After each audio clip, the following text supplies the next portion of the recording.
Welcome to Xylem learning. അനറ്റോമിക്സ് ആണ്. അപ്പോൾ നമുക്ക് ബേസിക് ആയിട്ട് കുറച്ച് സയൻസ് പഠിക്കാം അല്ലേ. ഇപ്പോൾ നമ്മൾ പഠിച്ചുകൊണ്ടിരിക്കുന്നത് നമ്മുടെ 9th ചാപ്റ്ററായ മോഷൻ ആൻഡ് ടൈം എന്ന് പറയുന്ന ഒരു യൂണിറ്റ് ആണ്. അപ്പോൾ ഈ ഒരു ചാപ്റ്ററിൽ നമ്മൾ കുറേ കാര്യങ്ങൾ നമ്മൾ ഡിസ്കസ് ചെയ്തിട്ടുണ്ട്. കഴിഞ്ഞ ദിവസം ഇതുപോലെ ഒരു ചെറിയ കോണ്ടന്റ് വീഡിയോസിൽ നമ്മൾ എന്താണ് സ്പീഡ് എങ്ങനെയാണ് മെഷർ ചെയ്യുന്നത് അതുമായിട്ട് റിലേറ്റ് ചെയ്ത കുറച്ച് കാര്യങ്ങൾ നമ്മൾ ഡിസ്കസ് ചെയ്തായിരുന്നു. അപ്പോൾ ഇന്നത്തെ ക്ലാസ്സിൽ നമ്മൾ ഡിസ്കസ് ചെയ്യാൻ പോകുന്നത് എങ്ങനെയാണ് ടൈം മെഷർ ചെയ്യുന്നത്. മെഷർമെൻറ്റ് ഓഫ് ടൈം എന്ന് പറയുന്ന ഒരു ചെറിയ കോൺസെപ്റ്റാണ് നമ്മൾ ഡിസ്കസ് ചെയ്യുന്നത്. അപ്പോൾ എല്ലാവരും എന്ത് ചെയ്യുക, സ്കിപ്പ് ചെയ്യാതെ മുഴുവനായിട്ട് കാണാൻ വേണ്ടി ശ്രമിക്കുക കേട്ടോ. ഇപ്പോൾ എങ്ങനെയാണ് ശരിക്കും പണ്ട് കാലമുള്ള ആൾക്കാർ അല്ലെങ്കിൽ നമ്മുടെയൊക്കെ പൂർവികർ എങ്ങനെയാണ് ഈ പറയുന്നത് ആ ഒരു സമയം അളന്നത് എന്ന് നമുക്കൊക്കെ അറിയാമോ? അല്ലെങ്കിൽ ഇപ്പോൾ ഒരു ഡേ ടൈം തന്നിട്ടുണ്ട്. ഈ ഡേ ടൈമിൽ ഏതാണ് രാവിലെ, എങ്ങനെ ഇതിപ്പോൾ രാവിലെയാണോ അല്ലെങ്കിൽ ഇതിപ്പോൾ രാത്രിയാണോ അല്ലെങ്കിൽ ഇതിപ്പോൾ വൈകുന്നേരമാണോ എന്നെങ്ങനെയായിരുന്നു അവർ അറിഞ്ഞിരുന്നത്? യെസ്, അവർ ഷാഡോസ് നോക്കിയിട്ടായിരുന്നു ഐഡൻറ്റിഫൈ ചെയ്തിരുന്നത്. ഇപ്പോൾ ഷാഡോസിൻ്റെ സൈസിലൊക്കെ വ്യത്യാസം വരും അല്ലേ. നമുക്ക് നോക്കിയാൽ തന്നെ അറിയാം. നമുക്ക് ഷാഡോസിൻ്റെ കേസിൽ നമുക്ക് അറിയുന്ന കുറച്ച് കാര്യങ്ങളുണ്ട്. ഷാഡോസ് ക്രിയേറ്റ് ചെയ്യണമെങ്കിൽ എന്തൊക്കെ വേണം? ഒരു ലൈറ്റ് സോഴ്സ് വേണം, ഒരു ഒബ്ജക്റ്റ് വേണം, അതുപോലെ തന്നെ എന്താണ് ഒരു സ്ക്രീന് വേണം. നമുക്ക് ഷാഡോസ് കാണുന്നതിന് വേണ്ടിയുള്ള ഒരു സ്ക്രീന് വേണം. അപ്പോൾ ഈ ഷാഡോസ് ക്രിയേറ്റ് ചെയ്യുന്നത് എത്തരത്തിലുള്ള ഒബ്ജക്റ്റുകളാണ്? നമുക്കറിയാം ലൈറ്റ് ആ ഒരു പാതയ്ക്ക് അല്ലെങ്കിൽ അതിൻ്റെ ആ ഒരു പാത്തിന് ബ്ലോക്ക് സംഭവിക്കുമ്പോഴാണ് നമുക്ക് എന്തുണ്ടാവുന്നത്, ഷാഡോസ് ക്രിയേറ്റ് ചെയ്യുന്നത്. അതെപ്പോഴും നമ്മുടെ ലൈറ്റ് സോഴ്സിന് ഓപ്പോസിറ്റ് ഡയറക്ഷനിലായിരിക്കും ക്രിയേറ്റ് ചെയ്യുന്നത്. ഇനി ഇവിടെ നിങ്ങൾക്ക് നോക്കിയാൽ അറിയാം, ഇവിടെ നിങ്ങൾക്ക് ഇതാ മോർണിംഗ്, അതുപോലെ തന്നെ നൂൺ, അതുപോലെ തന്നെ ഈവനിങ്, 3 ടൈം ഇവിടെ കൊടുത്തിട്ടുണ്ട്. ഈ 3 ടൈമിലും നമ്മുടെ ഷാഡോസിനെ ഒന്ന് ചെക്ക് ചെയ്താൽ അറിയാം അതിൻ്റെ സൈസ് വ്യത്യാസമായിരിക്കും അല്ലേ. എങ്ങനെയാണ്? മോർണിംഗിൻ്റെ സൈസും ഈവനിങ്ങിൻ്റെ സൈസും എന്താണ് നമ്മുടെ ബൈ കമ്പയറിങ് വിത്ത് നൂണുമായിട്ട് കമ്പയർ ചെയ്യുന്ന സമയത്ത് ആ ഒരു സൈസ് എന്ന് പറഞ്ഞാൽ കുറച്ച് വലുതായിരിക്കും. അപ്പോൾ ഷാഡോസിൻ്റെ സൈസ് നോക്കിയിട്ട് ഇത് ഡേ ടൈമിൽ നമ്മുടെ മോർണിംഗ് ആണ്, ഇത് ഈവനിങ് ആണ്, ഇത് ആഫ്റ്റർനൂൺ ആണ് എന്നൊക്കെ ഈസി ആയിട്ട് ഐഡൻറ്റിഫൈ ചെയ്യാൻ പറ്റിയിരുന്നു. പക്ഷേ അതിനേക്കാളും കുറച്ചും കൂടി ക്ലിയർ ആയിട്ട് എങ്ങനെയാണ് നമുക്കൊരു ഡേ നമുക്ക് ഐഡൻറ്റിഫൈ ചെയ്യാൻ പറ്റുന്നത്, അല്ലെങ്കിൽ എങ്ങനെയാണ് ഒരു ഇയർ നമുക്ക് ഐഡൻറ്റിഫൈ ചെയ്യാൻ പറ്റുന്നത്, അല്ലെങ്കിൽ എങ്ങനെയാണ് ഒരു മന്ത് അത് നമുക്ക് ഐഡൻറ്റിഫൈ ചെയ്യാൻ പറ്റുന്നത്. അതിനുവേണ്ടിയൊക്കെ അവർ നമ്മുടെ സറൗണ്ടിങ്സിൽ അല്ലെങ്കിൽ നമ്മുടെ നേച്ചറിൽ കാണുന്ന കുറേ പീരിയോഡിക് ആയിട്ട് നടക്കുന്ന കുറച്ച് ഇവൻറ്റ്സ് ആണ് അവർ ചൂസ് ചെയ്തത്. അതായത് മക്കളെ, അവർ ancestors notice that many events in nature repeat themselves after definite interval of time. ഈ repeat after definite interval of time എന്നില്ലേ, അതിന് നമ്മൾ ഒറ്റവാക്കി പറയുന്നതാണ് പീരിയോഡിക് ആയിട്ട് നടക്കുന്നു അല്ലെങ്കിൽ പീരിയോഡിക് ടൈം എന്ന് നമ്മൾ പറയുന്നത്. അപ്പോൾ പീരിയോഡിസിറ്റി അല്ലെങ്കിൽ പീരിയോഡിക് ആയിട്ട് നടക്കുന്നു എന്ന് പറഞ്ഞാൽ ഒരു പെർട്ടിക്കുലർ ടൈം ഇൻ്റർവെല്ലിൽ അത് വീണ്ടും ആ ഒരു ഇവൻറ്റ് വീണ്ടും ഇങ്ങനെ റിപ്പീറ്റ് ചെയ്ത് വരുന്നത്. അപ്പോൾ അതിനെയാണ് നമ്മൾ പീരിയോഡിക് ആയിട്ട് നടക്കുന്നു എന്ന് നമ്മൾ ഒറ്റവാക്കിൽ നമ്മൾ പറയുന്നത്. അപ്പോൾ ഇങ്ങനെ നമ്മുടെ നേച്ചറിൽ കാണുന്ന ഇങ്ങനെ പീരിയോഡിക് ആയിട്ട് നടക്കുന്ന അല്ലെങ്കിൽ റെഗുലർ ഇൻ്റർവെൽ ഓഫ് ടൈമിൽ ഇങ്ങനെ വീണ്ടും റിപ്പീറ്റ് ചെയ്ത് വരുന്ന ഇവൻറ്റ്സിൻ്റെ ബേസിലാണ് പിന്നീട് അവർ ഡേ എങ്ങനെ കാൽക്കുലേറ്റ് ചെയ്തത്, അതുപോലെ തന്നെ മന്ത് കാൽക്കുലേറ്റ് ചെയ്തത്, അതുപോലെ തന്നെ ഇയർ കാൽക്കുലേറ്റ് ചെയ്തത്. ഇതൊക്കെ നമുക്ക് ഇങ്ങനെ ആ ഒരു ഇവൻറ്റിൻ്റെ ഒക്കെ ബേസിൽ നമുക്ക് കാൽക്കുലേറ്റ് ചെയ്യാൻ പറ്റും. ഒരു ഉദാഹരണം പറയുവാണെങ്കിൽ, എങ്ങനെയാണ് നമ്മളൊരു ഡേ കാൽക്കുലേറ്റ് ചെയ്തത്? നമുക്കറിയാം എല്ലാ ദിവസവും നമ്മുടെ സൺറൈസ് ഉണ്ട് അല്ലേ. ഇന്ന് സൺറൈസ് ആണെങ്കിൽ പിന്നെ നാളെ രാവിലെ സൺറൈസ് വീണ്ടും വരും. അപ്പോൾ ഒരു സൺറൈസ് തൊട്ടിട്ട് അടുത്ത സൺറൈസ് വരെയുള്ള ആ ഒരു ഗ്യാപ്പില്ലേ, ആ ഒരു ടൈം ഇൻ്റർവെല്ലില്ലേ, അതാണ് അവർ ഡേ ആയിട്ട് കൺസിഡർ ചെയ്തത്.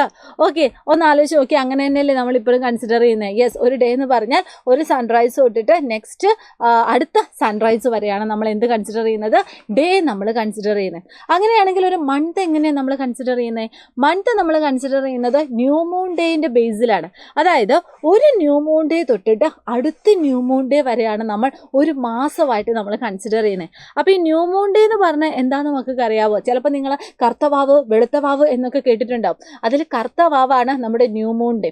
ഫുൾ മൂൺ ഡേ എന്ന് പറഞ്ഞാൽ അത് വെളുത്ത വാവാണ്. അപ്പോൾ ഒരു ന്യൂ മൂൺ ഡേ തൊട്ടിട്ട് അടുത്ത ന്യൂ മൂൺ ഡേ വരെ എത്ര ദിവസമുണ്ട്, അതാണ് നമ്മൾ ഒരു മാസമായിട്ട് അല്ലെങ്കിൽ ഒരു മന്ത് ആയിട്ട് നമ്മൾ കൺസിഡർ ചെയ്യുന്നത്.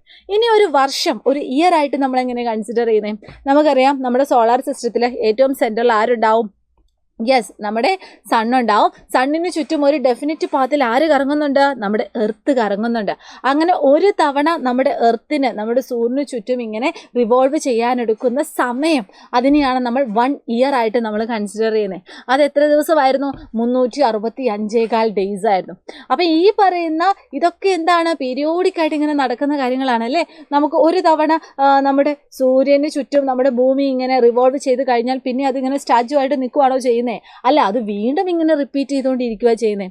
അതുപോലെ തന്നെ ഒരു ദിവസം സൂര്യൻ ഉദിച്ചു, അടുത്ത ദിവസം സൂര്യൻ ഉദിച്ചു, പിന്നെ സൂര്യൻ ഉദിക്കാതിരിക്കുന്നുണ്ടോ?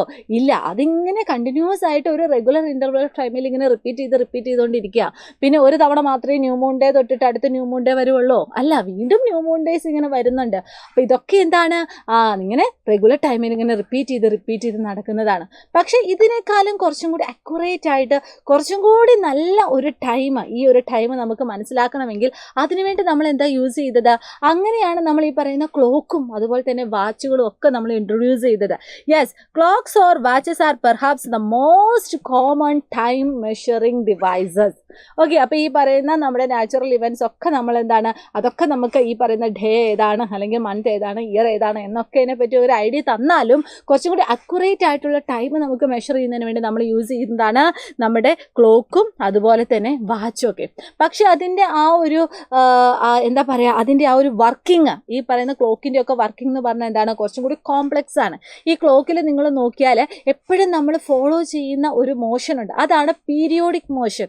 നമ്മൾ നേരത്തെ മിസ് പറഞ്ഞായിരുന്നല്ലേ, പീരിയോഡിക് മോഷൻ എന്ന് പറഞ്ഞാൽ എന്താ, ഒരു റെഗുലർ ടൈം ഇൻ്റർവെൽ ഇങ്ങനെ റിപ്പീറ്റ് ചെയ്ത് വരുന്നു. അപ്പം നമ്മൾ നേച്ചറിൽ നടക്കുന്ന ഇവൻറ്റ്സിൻ്റെ ബേസിൽ നമ്മൾ ഡിസ്കസ് ചെയ്തതുപോലെ തന്നെ നമ്മുടെ ക്ലോക്കിലും നമ്മൾ ടൈം മെഷർ ചെയ്യുന്നതിന് വേണ്ടി നമ്മൾ ഉപയോഗിക്കുന്നത് ഇത്തരത്തിലുള്ള പീരിയോഡിക് മോഷനാണ്.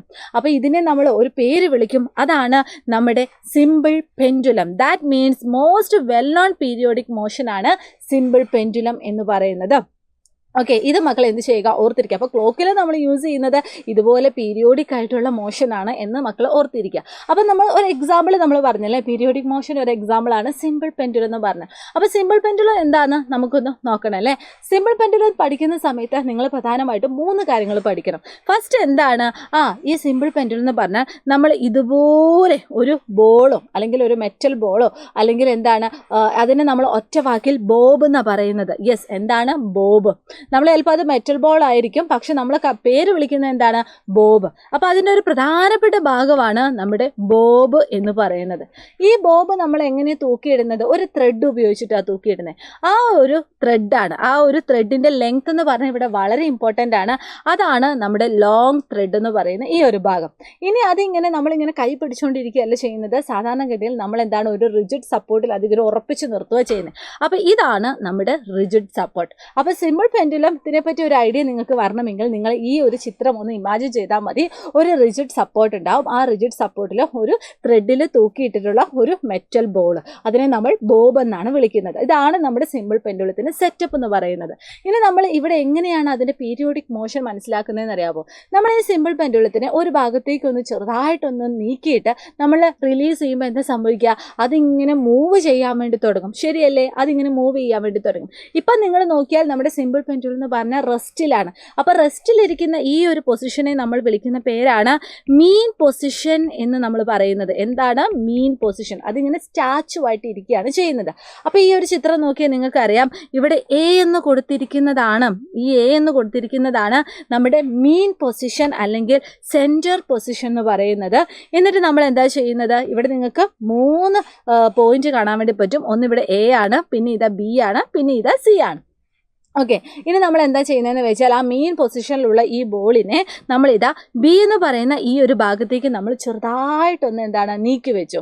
എന്നിട്ട് നമ്മളത് റിലീസ് ചെയ്യുക ചെയ്യുന്നത്. അങ്ങനെ റിലീസ് ചെയ്യുമ്പോൾ നമ്മൾ എന്താ ചെയ്യുന്നത്, യെസ്, അത് റിലീസ് ചെയ്യുമ്പോൾ ഇതാ ഈ എയിലേക്ക് വന്നിട്ട് പിന്നെ അതാ സിയിലേക്ക് പോകുന്നു, പിന്നെ അതാ വീണ്ടും എയിലേക്ക് വന്നിട്ട് ബിയിലേക്ക് പോകുന്നു, പിന്നെ ഇതാ എയിലേക്ക് വന്നിട്ട് സിയിലേക്ക് പോകുന്നു, പിന്നെ ഇതാ എയിലേക്ക് വന്നിട്ട് ബിയിലേക്ക് പോകുന്നു. അങ്ങനെ ഇതിൻ്റെ ആ ഒരു മൂവ്മെൻറ്റ് കുറഞ്ഞ് വന്നിട്ട് ഏറ്റവും അവസാനം അത് റെസ്റ്റ് കണ്ടീഷനിലേക്ക് ആവുകയാണ് ചെയ്യുന്നത്. അപ്പോൾ ഇതിന് മാക്സിമം നമ്മൾ എത്ര ദൂരമാണ് ഒരു സൈഡിലേക്ക് മാറ്റുന്നത്, അത്രയും തന്നെ എന്താണ് ഏകദേശം ഇക്വലൻ്റ് ആയിട്ട് ഓപ്പോസിറ്റ് സൈഡിലേക്കും അതിന് മൂവ്മെൻറ്റ് സംഭവിക്കും. അപ്പോൾ ആ ഒരു പോയിന്റിനെയാണ് നമ്മൾ എക്സ്ട്രീം പൊസിഷൻ എന്ന് നമ്മൾ പറയുന്നത്. എന്താണ് എക്സ്ട്രീം പൊസിഷൻ? അപ്പോൾ ഏറ്റവും സ്റ്റാച്ചുവായിട്ട് അല്ലെങ്കിൽ റെസ്റ്റിലിരിക്കുന്ന പൊസിഷൻ എന്ന് പറഞ്ഞാൽ മീൻ പൊസിഷനും ഏറ്റവും മാക്സിമം അത് എത്രത്തോളം ദൂരത്തോട്ടാണ് പോകുന്നത് അതിനെയാണ് നമ്മൾ എക്സ്ട്രീം പൊസിഷൻ എന്ന് പറയുന്നത്. അപ്പോൾ ഇവിടെ ആ ഒരു ബോബിൻ്റെ മൂവ്മെൻറ്റ് നോക്കിയാൽ അറിയാം, അവിടെ ടു ആൻഡ് ഫ്രോ മോഷനാണ് ഇവിടെ സംഭവിക്കുന്നത്. എന്താണ് ടു ആൻഡ് ഫ്രോ മോഷൻ? ഒന്ന് ഇങ്ങോട്ട് പോകുന്നു, പിന്നെ അങ്ങോട്ട് പോകുന്നു, പിന്നെ ഇങ്ങോട്ട് പോകുന്നു, പിന്നെ അങ്ങോട്ട് പോകുന്നു. ഇങ്ങനെയുള്ള ടു ആൻഡ് ഫ്രോ മോഷനെയാണ് നമ്മൾ എന്ത് വിളിക്കുന്നത്, ഓസിലേറ്ററി മോഷൻ അല്ലെങ്കിൽ പീരിയോഡിക് മോഷൻ എന്ന് പറഞ്ഞാൽ എന്താണ്?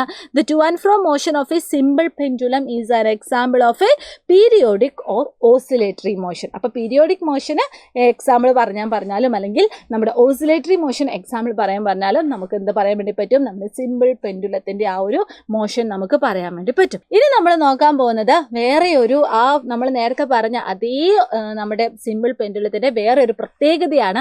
അതായത് നിങ്ങൾക്ക് ഇവിടെ ഇതാ 2 സിമ്പിൾ പെൻഡുലം കാണുന്നുണ്ട്. ഒന്ന് എങ്ങനെയാണ്? യെസ്, ഒന്നെന്ന് പറഞ്ഞാൽ അത് റെസ്റ്റിലാണ് അല്ലേ, അത് അനങ്ങുന്നില്ല, അതായത് അത് അതിൻ്റെ മീൻ പൊസിഷനിലാണ് നിൽക്കുന്നത്.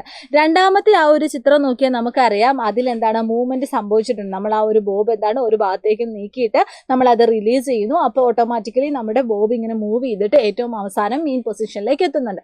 ഇനി ഇവിടെ നിങ്ങൾ ഓർക്കേണ്ട ഒരു കാര്യം എന്താണെന്ന് വെച്ചാൽ ഇവിടെ ഇതാണ് നമ്മുടെ ആദ്യത്തെ മീൻ പൊസിഷൻ.